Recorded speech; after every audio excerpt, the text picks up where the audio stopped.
Je ne me considère pas comme un artiste, mais plutôt comme un créateur de distraction qui veut faire plaisir aux gens et les faire s'évader de leur quotidien.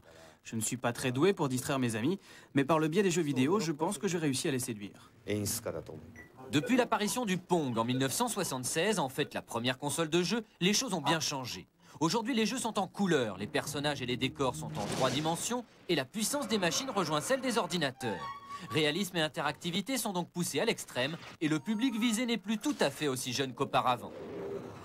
Le public vieillit, mais c'est assez logique quand on y réfléchit bien, car finalement on a ces jeunes qui ont appris à jouer il y a 15 ans ou il y a 20 ans quand sont arrivées les consoles, et ils ont grandi. Une partie a arrêté le jeu vidéo, mais une énorme partie de ces jeunes-là sont maintenant des adultes et ils jouent. Jusqu'à présent tourné surtout vers les enfants, Nintendo a bien compris le message et vise donc aussi les adultes avec sa nouvelle GameCube. Mais ces deux concurrents, Sony et Microsoft, ne devront pas se laisser faire car le marché des jeux est devenu plus lucratif que celui du cinéma. Jusqu'à Noël, la bataille va donc se jouer sur les tarifs, ce qui n'est pas pour déplaire aux consommateurs, bien sûr. La foire de Paris a ouvert cette semaine, on attend beaucoup.